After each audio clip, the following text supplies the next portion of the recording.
think about Iran, would you hit Iran? And he goes, as long as they don't hit the nuclear stuff. That's the thing you want to hit, right? Iran ने atom bomb बना लिया है, सबूत मिल चुके हैं, दस्तावेज जुटा लिए गए हैं। ईरान ने खुद कबूल किया है कि एटम बम का बंदोबस्त हो चुका है। अंतर्राष्ट्रीय परमाणु ऊर्जा एजेंसी के चीफ राफेल ग्रॉसी ने खामेनेई के एटमी अड्डे की पड़ताल कर ली है, लेकिन ईरान ने कितना विनाशकारी परमाणु हथियार बनाया है, इसका अंदाजा किसी को नहीं है। ईरान के न्यूक्लियर प्रोग्राम के सीक्रेट जैसे जैसे खुल रहे हैं, अमेरिका, इजराइल और यूरोप के कई देशों की टेंशन बढ़ रही है। ईरान के एटमी प्रोग्राम की सीक्रेट फाइल ने व्हाइट हाउस में हड़कंप मचा दिया है। संयुक्त राष्ट्र से भी ईरान की निंदा शुरू हो गई है। जर्मनी, फ्रांस और ब्रिटेन ने तो ईरान के खिलाफ मोर्चा ही खोल दिया है। वजह है ईरान के एटम बम का साइज और उसके धमाके से होने वाली तबाही का अनुमान। तो क्या ईरान ने दुनिया का सबसे बड़ा एटम बम बनाया है? क्या खामेनेई की एटमी लैब में अमेरिका और रूस के न्यूक्लियर वॉरहेड से ज्यादा विनाशकारी बम है? ईरान के 2 एटमी अड्डे पर ऐसा क्या क्या मिला है जिसने इजरायल की धुकधुकी बढ़ा दी है? सारे जवाब जानने से पहले तेहरान से हुए नए ऐलान पर गौर कीजिए। ये सुप्रीम लीडर खामेनेई का ऐसा मैसेज है जिसे डोनाल्ड ट्रंप को डायरेक्ट वार्निंग माना जा रहा है। ईरान के परमाणु प्रोग्राम के पर्दाफाश के बाद महाशक्तियां जैसे ही हरकत में आई, ईरान के विदेश मंत्री अब्बास अराक्ची ने दावा किया कि ईरान एटम बम के ईंधन संवर्धन को तूफानी रफ्तार देने जा रहा है। साथ ही उन देशों को करारा जवाब मिलेगा जिन्होंने ईरान के एटमी प्रोग्राम में अड़ंगा लगाया है।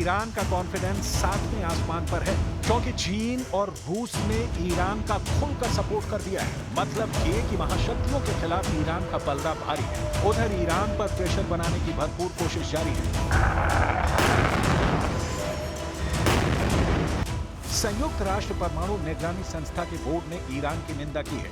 इंटरनेशनल एटॉमिक एनर्जी एजेंसी ने तेहरान के 2 अड्डे पर मिले यूरेनियम कणों पर सफाई मांगी है।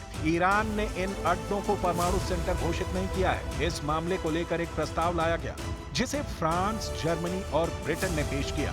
अमेरिका ने तीनों यूरोपीय देशों के प्रस्ताव का समर्थन किया है। Distancing of Iran from its past obligations, they are taking a different direction. One can say it's not enough or whatever, but this is the first time that they are saying, okay, we stop. So I think this merits serious consideration.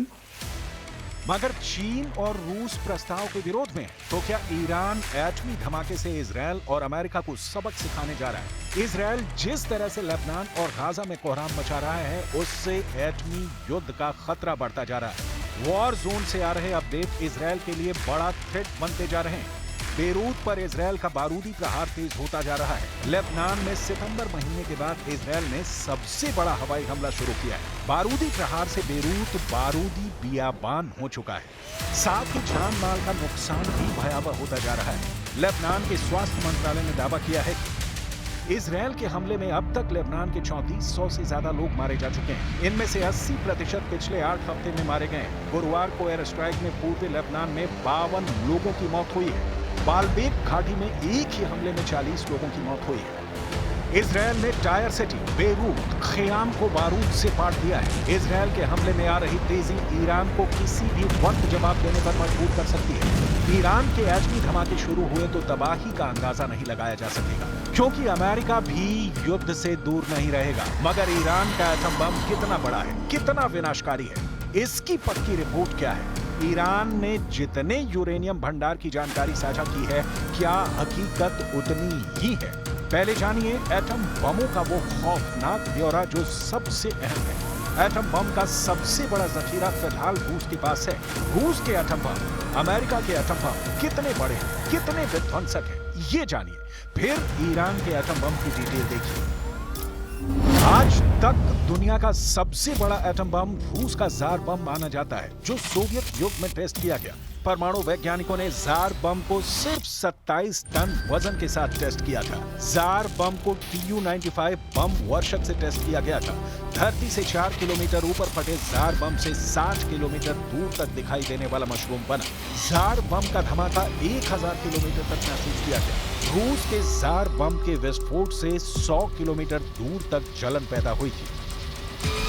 Jar बम की विनाश लीला ने इसे बनाने वाले वैज्ञानिकों को भी दहला दिया था। जार बम का नाम भी इसके टेस्ट के बाद नहीं लिया गया। सोवियत संघ टूटकर जब रूस बना, तब तक जार बम के नाम से दुश्मनों को डराया जाता रहा। जार बम को ही फादर ऑफ ऑल बम का भी नाम दिया जाता है। जार बम है या नहीं, इस पर पुख्ता जानकारी रूस ने कभी जाहिर नहीं की, लेकिन जिन 2 एटम बम की विनाश लीला दुनिया ने देखी, वो कितने बड़े थे, अब ये जान लीजिए। दूसरे विश्व युद्ध में दुनिया ने पहली बार परमाणु हथियारों की तबाही देखी, जब अमेरिका ने जापान के 2 शहरों को न्यूक्लियर कब्रिस्तान बना दिया। अमेरिका ने जापान के हिरोशिमा में लिटिल बॉय नाम के एटम बम से हमला किया था। लिटिल बॉय सिर्फ 4.3 टन वजन का परमाणु बम था और इसकी लंबाई 3.5 मीटर थी, लेकिन लिटिल बॉय बम की पावर 12,500 टन TNT के बराबर थी, जिसके फटते ही तापमान 10 लाख सेंटीग्रेड तक पहुंच गया था। लिटिल बॉय के धमाके में 1,40,000 लोगों की जान चली गई थी। वहीं दूसरे एटमी हमले में इस्तेमाल हुए एटम बम का नाम फैट मैन दिया गया था। जापान के नागासाकी में फटे फैट मैन का वजन 4.8 टन था, जिसके धमाके में 74,000 लोग मारे गए थे। कुछ टन वजनी न्यूक्लियर बम के धमाके की त्रासदी जापान की कई पीढ़ियों ने भुगती। ऐसे विनाशकारी हथियार को अगर ईरान ने बना लिया है, तो ये दुनिया भर के लिए खतरा है। वजह यह है कि ईरान दुनिया का सबसे बड़ा और सबसे विनाशकारी एटम बम रखने की हसरत जताता है। ईरान एटम बम से जिस दुश्मन को सबक सिखाना चाहता है, वो भी सबको पता है। जाहिर है, दुनिया के सबसे ताकतवर देश से युद्ध जीतने के लिए ईरान ने एटमी धमाका किया, तो अमेरिका धरती के नक्शे से ईरान को मिटा कर ही रुकेगा। अमेरिका में डोनाल्ड ट्रंप की जीत के बाद दोनों देशों में सीधे टकराव का माहौल बन चुका है। ईरान की नई न्यूक्लियर सीरीज की फुल रिपोर्ट हाथ लगने के बाद सुपर पावर का एक्शन शुरू हो सकता है। यह एक्शन कासिम सुलेमानी के खात्मे की तरफ भी मुमकिन है। जब अमेरिका ने ईरान के टॉप कमांडर का सफाया कर युद्ध संकट का खात्मा कर दिया।